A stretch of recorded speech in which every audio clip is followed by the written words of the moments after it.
দশম শ্রেণীর বিজ্ঞানের শিক্ষার্থীরা অনলাইন ক্লাসে তোমাদের স্বাগতম। আমি BGS ক্লাস নিচ্ছি, নাদিয়া নূর। আশা করি সবাই ভালো আছো, নিরাপদে আছো এবং সবাই বাসায় পড়াশোনা করছো।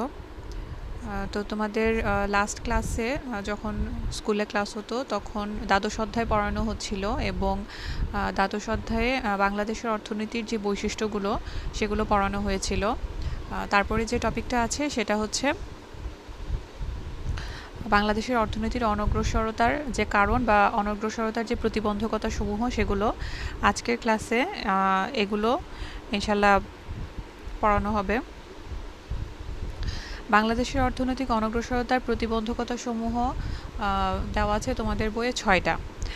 তো প্রতিবন্ধকতার যে ইতিহাস বা বাংলাদেশের অর্থনীতির প্রতিবন্ধকতা বলতে বোঝায় যে বাধাগুলো আছে, অর্থনীতির উন্নয়নের পথে যে বাধাগুলো আছে সেগুলো আসলে একদিন দুই দিনে তৈরি হয়ে গেছে এরকম না। বাধাগুলো আছে, সেটার ইতিহাস অনেক আগের এবং সেটা আছে সেই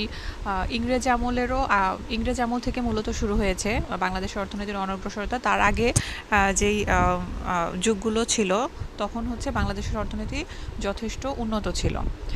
তো এখানে হচ্ছে অর্থনীতিগুলোকে মানে অর্থনীতির অনগ্রসরতার যে কারণসমূহ বা প্রতিবন্ধকতাসমূহ সেগুলোকে বিভিন্ন ভাগে ভাগ করে এবং বিভিন্ন যুগের ভিত্তিতে ভাগ করে তোমাদেরকে বোঝানো হয়েছে। প্রথমেই দেখো, পটভূমি বলা হয়েছে। মূল কারণ যেটা বলা হয়েছে বাংলাদেশের অর্থনীতির অনগ্রসরতার, সেটা হচ্ছে যে 200 বছর আমরা পরাধীন ছিলাম ব্রিটিশদের অধীনে এবং তখন হচ্ছে পরাধীনতার কারণে ব্রিটিশরা তাদের অর্থনৈতিক উন্নতির জন্য বাংলাদেশের বাজারটাকে ব্যবহার করেছে এবং বাংলাদেশের বাজারটাকে তখন বাংলাদেশের যেই উন্নত পণ্যগুলো ছিল যেগুলোর কারণে বাংলাদেশ বহির্বিশ্বে পরিচিত ছিল, এরকম অনেক পণ্য ছিল যেগুলো বাংলাদেশ অন্যান্য দেশে রপ্তানি করতো, সেই শিল্পগুলোকে ধ্বংস করে দেওয়া হয়েছে। তারপর বাংলাদেশ তখন হচ্ছে কৃষিক্ষেত্রে অনেক উন্নত ছিল।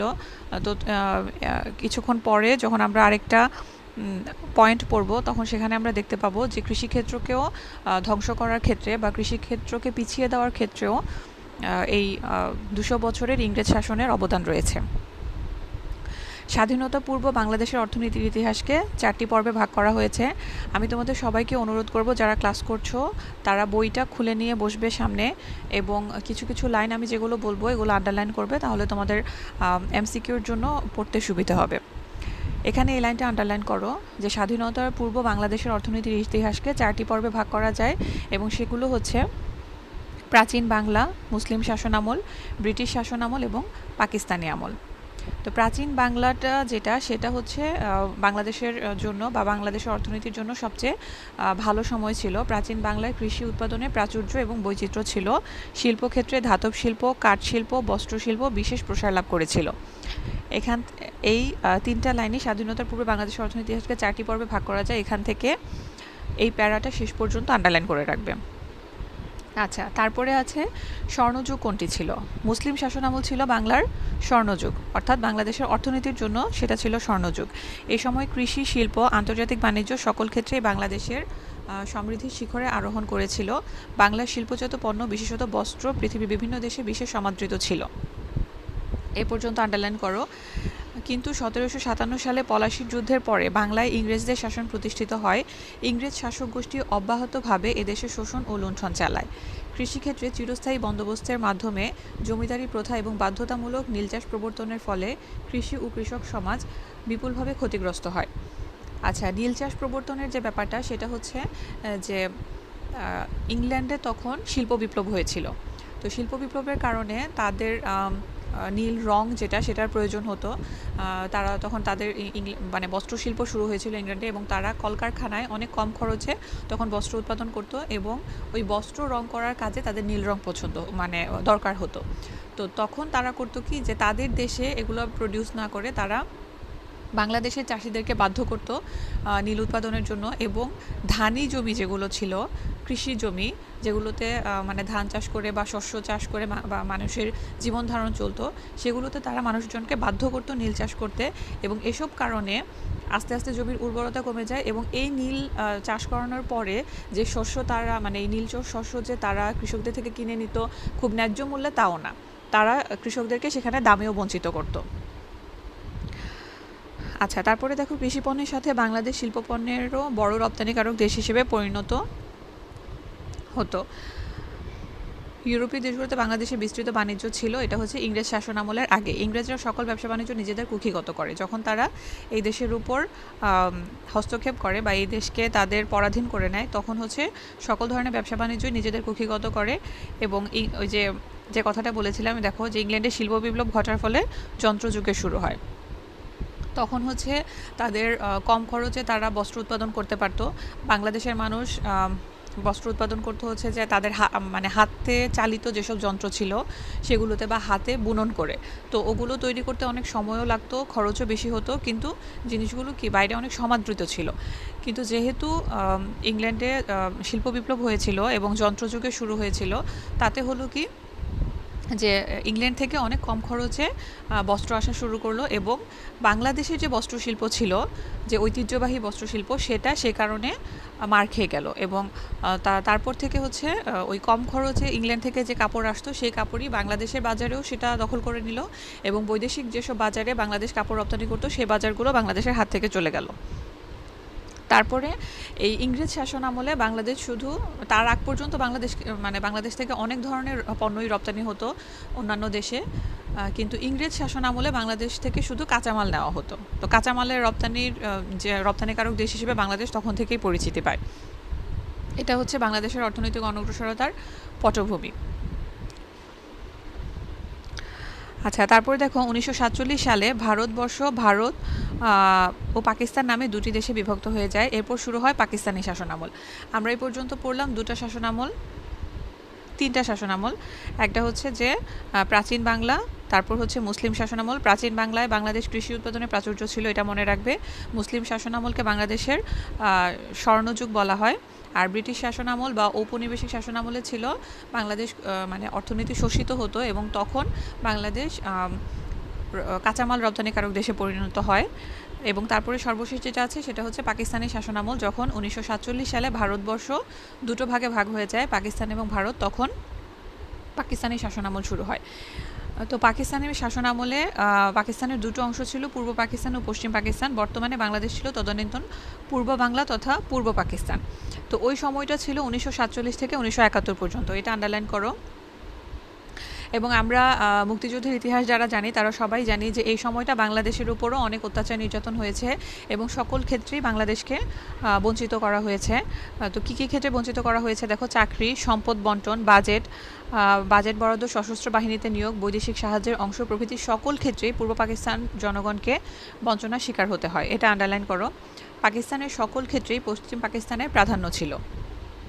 তো এইভাবে দেখো ইংরেজরাও বাংলাদেশকে শোষণ করেছে 200 বছরেরও বেশি সময় ধরে। তারপর পাকিস্তানি যে শাসনামলটা ছিল সেই শাসনামলেও বাংলাদেশ কিন্তু শোষিতই হয়েছে। তো এই যে একটা দীর্ঘ সময় ধরে বাংলাদেশকে শুধু একটা শোষণের কেন্দ্র হিসেবে ব্যবহার করা হয়েছে, অন্য কোনো দেশের উন্নতির জন্য বাংলাদেশকে শুধু ব্যবহার করা হয়েছে। তো এই যে লম্বা একটা সময়, এই লম্বা সময় ধরে শোষিত হওয়ার কারণেই কিন্তু বাংলাদেশ অর্থনৈতিক দিক থেকে অনেক বেশি পিছিয়ে পড়েছে। আচ্ছা, এটা ছিল পটভূমি। 2 নাম্বারটা দেখো, কৃষিক্ষেত্রের প্রতিবন্ধকতা। বাংলাদেশের কৃষিপ্রধান অর্থনীতিতে কৃষিজমির পরিমাণ ক্রমশ কমে আসছে। এই কমে আসার কারণটা হচ্ছে, আমরা স্বাভাবিকভাবে বুঝতে পারি যে জনসংখ্যা বৃদ্ধি পাচ্ছে। জনসংখ্যা যেহেতু বৃদ্ধি পাচ্ছে, তো এই কারণে বসতবাড়ি বৃদ্ধি পাচ্ছে, কলকারখানা বৃদ্ধি পাচ্ছে, এবং মানুষ যত বেশি হবে তত আস্তে আস্তে মাথাপিছু জমির পরিমাণ কমে আসবে। কৃষিকাজে উন্নত বীজ, সার, সেচ সুবিধা এবং আধুনিক চাষ প্রণালী প্রয়োগ করা হচ্ছে। তবে কৃষিকাজের সাথে সংশ্লিষ্ট জনগণের একটি অংশের কাছে কৃষি সুবিধাগুলো এখনও পৌঁছেনি। কৃষি উন্নয়নের জন্য সুলভ কৃষিঋণ একটি বড় উপাদান। কৃষি ঋণ বিতরণের পরিমাণ প্রতি বছরই বৃদ্ধি পাচ্ছে, তবে প্রাতিষ্ঠানিক সুবিধার অপর্যাপ্ততার কারণে বহু কৃষকের কাছে কৃষিঋণ এখনও সুলভ নয়। এক্ষেত্রে যেটা বলছে যে বাংলাদেশ স্বাধীনতার পরে বাংলাদেশ সরকার অনেক চেষ্টা করছে কৃষি ক্ষেত্রকে উন্নত করার জন্য। তো সেক্ষেত্রে হচ্ছে উন্নত প্রযুক্তির ব্যবহার, কৃষি ঋণ প্রদান করা, এই সব ক্ষেত্রেই পদক্ষেপ নেওয়া হচ্ছে। কিন্তু সমস্যা যেটা হচ্ছে সেটা হচ্ছে যে এটার প্রপার ডিস্ট্রিবিউশন হচ্ছে না, বা এটাকে যথাযথভাবে সবার কাছে পৌঁছে দেওয়া যাচ্ছে না। অনেকে হয়তো পাচ্ছে, অনেকে পাচ্ছে না, আবার যার খুব বেশি প্রয়োজন দেখা যাচ্ছে যে সে পাচ্ছে না। তো এই প্রপার ডিস্ট্রিবিউশন না হওয়ার কারণে কি হচ্ছে যে উন্নয়নটা, কৃষিক্ষেত্রে উন্নয়নটা যথাযথ হচ্ছে না। আর কৃষিক্ষেত্রে অনগ্রসরতার সবচেয়ে বড় প্রতিবন্ধক যেটা, সেটা হচ্ছে অবকাঠামোর দুর্বলতা। অবকাঠামো বলতে বোঝায় যে কোনো এলাকার যদি ধরো রাস্তাঘাট উন্নত হয়েছে, সেতু উন্নত হয়েছে, তারপর ধরো সেখানে খুব উন্নত দালান কোঠা আছে, স্কুল কলেজ হাসপাতাল আছে, এরকম যদি উন্নত হয় তাহলে আমরা বলতে পারবো যে সেই জায়গায় অবকাঠামোগত উন্নয়ন হয়েছে।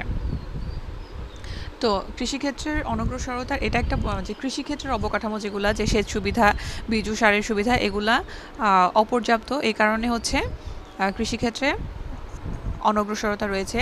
এবং পণ্য, আমরা জানি যে কৃষি পণ্য এখন যে যুগ, উৎপাদন করার পরে এটা অবশ্যই সংরক্ষণ করে রাখার প্রয়োজন হয়।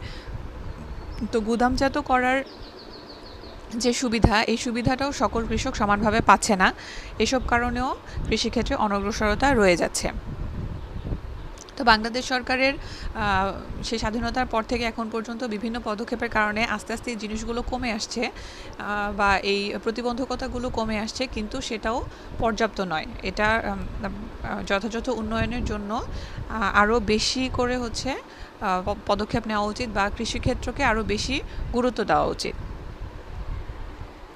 তারপরে যে বাংলাদেশের কৃষিক্ষেত্রকে সবচেয়ে বড় যে সমস্যা ফেস করতে হয়, সেটা হচ্ছে প্রাকৃতিক দুর্যোগ। বাংলাদেশে বর্ষাকালে প্রায়ই একটা বড় ঘূর্ণিঝড় হয়, বা অসময়ে বৃষ্টিপাত, জলোচ্ছ্বাস, বন্যা, এইসব কারণে বাংলাদেশের কৃষকরা অনেক ক্ষতিগ্রস্ত হয়। তো এই জন্য হচ্ছে তাদের একটা সরকারের পক্ষ থেকে তাদের একটা আলাদা নজরদারিতে থাকা দরকার, আলাদা একটা কেয়ার দরকার। তো এই জিনিসটা যতদিন যথাযথ না হবে, ততদিন বাংলাদেশের মানে কৃষিক্ষেত্র উন্নয়নের জন্য যে আশানুরূপ একটা অগ্রসরতা, সেটা আসবে না। 3 নম্বরে দেখো, শিল্পক্ষেত্রের প্রতিবন্ধকতা। শিল্পক্ষেত্রের প্রতিবন্ধকতা সবচেয়ে বড় কারণ হচ্ছে যে বাংলাদেশে ভারী শিল্পগুলো নেই। বাংলাদেশ মানে ছোটোখাটো শিল্প যেগুলো শিল্পক্ষেত্রে, সেগুলো প্রডিউস করতে পারে, কিন্তু ভারী বা মৌলিক শিল্প যেগুলো, সেগুলো এখনও বাংলাদেশকে আমদানি করে আনতে হয়। তো এই আমদানি করে আনার কারণে দেখা যায় যে আমাদের রপ্তানি আয় থেকে আমদানি ব্যয় অনেক বেশি বেড়ে যায়। এখানে কি লিখেছে দেখো, বাংলাদেশের অর্থনীতিতে শিল্পখাত ক্রমশ সম্প্রসারিত হচ্ছে, তবে শিল্পখাতের মৌলিক বা ভিত্তিমূলক শিল্প নেই বলে শিল্পখাত খুব দ্রুত উন্নয়নের পথে এগিয়ে যেতে পারছে না। ভারী শিল্প যেমন লোহা, ইস্পাত, ভারী যানবাহন, বিদ্যুৎ সরবরাহের জন্য প্রয়োজনীয় স্থাপনা, বৈদ্যুতিক সরঞ্জাম বিষয়ক শিল্প ইত্যাদি প্রয়োজনের তুলনায় অত্যন্ত অপ্রতুল। এটা আন্ডারলাইন করে রাখো। অর্থনৈতিক অবকাঠামোর দুর্বলতাও শিল্পক্ষেত্রের অগ্রগতির একটি বড় বাধা। এটাও আন্ডারলাইন করো। অর্থনৈতিক অবকাঠামো যেগুলো, সেগুলো হচ্ছে প্রয়োজনীয় সংখ্যক স্থল, নৌ ও বিমানবন্দরের অভাব, তারপর বিদ্যুৎ, জ্বালানি গ্যাসের উচ্চ মূল্য, এগুলো উৎপাদন ও সরবরাহের অপর্যাপ্ততা, রাস্তাঘাট, সেতু ইত্যাদির অপ্রতুলতা ও অনুন্নত ব্যবস্থা নতুন শিল্প স্থাপন এবং উৎপাদন বৃদ্ধির বড় প্রতিবন্ধক।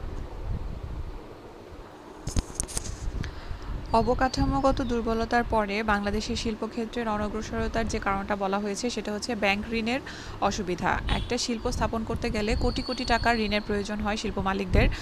তো এই ঋণ যদি সহজ শর্তে দেওয়া না হয়, বা এই ঋণের যদি অপর্যাপ্ততা থাকে, মানে ঋণ নিতে গেলে অনেক ঝামেলা হয়, বা হচ্ছে তা যত টাকা ঋণের প্রয়োজন তার অর্ধেক বা তারও কম পাচ্ছে, এরকম যদি হয়, তাহলে একটা বিজনেস দাঁড় করাতে বা একটা ইন্ডাস্ট্রি দাঁড় করাতে অনেক সমস্যা পোহাতে হয়। তো এই ব্যাংক ঋণের যে অ্যাক্সেসটা, এটা বাংলাদেশে যথাযথ না, বা প্রয়োজনের তুলনায় অনেক কম। এটাও বাংলাদেশের শিল্পক্ষেত্রের একটা বড় বাধা। এবং তারপরে যে মানে শেষ এবং সবচেয়ে গুরুত্বপূর্ণ যে জিনিসটা, সেটা হচ্ছে যে বাংলাদেশে সামাজিক এবং রাজনৈতিকভাবে বাংলাদেশের অবস্থা স্থির না। মানে এখানে রাজনৈতিক অস্থিতিশীলতা কাজ করে। 5 বছর পর পর আমরা জানি আমাদের সরকার চেঞ্জ হয়, তো একটা ইলেকশন হয়, এই সব কিছুকে কেন্দ্র করে একটা রাজনৈতিক অস্থিরতা কিন্তু বাংলাদেশে সবসময় থেকেই যায়। তো এই রাজনৈতিক অস্থিরতা হচ্ছে শিল্পের অগ্রসরতার ক্ষেত্রে অনেক বড় বাধা, কারণ রাজনৈতিক অস্থিরতা অর্থনৈতিক ক্ষেত্রকে প্রভাবিত করে। রাজনৈতিক স্থিরতা যদি থাকে তাহলে অর্থনৈতিক কার্যক্রম স্বাভাবিকভাবে চলতে পারে। রাজনৈতিক অস্থিরতার একটা বড় উদাহরণ হতে পারে যে যখন হরতাল হয়, হরতাল হলে সব কিছু বন্ধ থাকে, তো একটা ইন্ডাস্ট্রি কয়েকদিন বন্ধ থাকা মানে কিন্তু অনেক অনেক টাকার ক্ষতি হয়ে যাওয়া। তো এরকম যখন দিনের পর দিন হতে থাকবে তখন ওই ইন্ডাস্ট্রির কিন্তু মানে দেখা যাবে যে প্রতি মাসে যদি একটা ইন্ডাস্ট্রি এরকম সাপ্তাহিক ছুটি ছাড়াও 5 দিন 6 দিন করে বন্ধ থাকছে, তাহলে এই ক্ষতিটা কিন্তু তারা পুষিয়ে নিতে পারে না। এটা হচ্ছে জাস্ট একটা উদাহরণ যে রাজনৈতিক অস্থিরতা কিভাবে শিল্পক্ষেত্রকে প্রভাবিত করে। এরকম আরও অনেক অনেক উদাহরণ আছে। তো এসব কারণে হচ্ছে যে বাংলাদেশের শিল্পক্ষেত্রে অগ্রসর হতে পারে না। তো শিল্পক্ষেত্রে অনগ্রসরতার যে 4টা কারণ আমরা পড়লাম, তার মধ্যে প্রথমেই আছে যে বাংলাদেশের মৌলিক এবং ভারী শিল্প এখনও উৎপাদন করতে পারে না, এবং দ্বিতীয় নাম্বারে আছে যে অর্থনৈতিক অবকাঠামোর দুর্বলতা আছে। 3 নাম্বারে আছে ব্যাংক ঋণের অসুবিধা, যতটুকু ব্যাংক ঋণ প্রয়োজন সেটা পর্যাপ্ত নয় বাংলাদেশে, এবং 4 নাম্বারে আছে রাজনৈতিক অস্থিরতা। তো আজকে আমরা বাংলাদেশের অর্থনীতির অনগ্রসরতার 3টা কারণ পড়লাম। প্রথমটা হচ্ছে পটভূমি, যে ঐতিহাসিক পটভূমি আছে সেটা, তারপর কৃষিক্ষেত্রে বাংলাদেশের অনগ্রসরতার কারণ, এবং 3 নম্বর হচ্ছে শিল্পক্ষেত্রে অনগ্রসরতার কারণ। আরও 3টা কারণ বাকি আছে। তো একটা ক্লাসে সবগুলো পড়াতে গেলে ক্লাস অনেক লম্বা হয়ে যাবে, তোমরা মনোযোগ রাখতে পারবে না। এই কারণে আমি আজকের ক্লাস এখানেই শেষ করে দিচ্ছি। তোমরা এখান থেকে যেগুলো আন্ডারলাইন করে দিয়েছি এগুলো একটু বাসায় দেখে 5 মিনিটের মধ্যে পড়া হয়ে যাবে। আশা করি সবাই পড়ে রাখবে। নেক্সট ক্লাসে বাকি 3টা ব্যাখ্যা করে বুঝিয়ে দিব, এবং হচ্ছে যেই টপিকগুলো আন্ডারলাইন করা দরকার আন্ডারলাইন করে দিব ইনশাল্লাহ। তোমরা সবাই আশা করি বাসায় ভালোভাবে পড়াশোনা করবে। সবাই ভালো থেকো, সুস্থ থেকো, আমার জন্য দোয়া করো। আল্লাহ হাফেজ।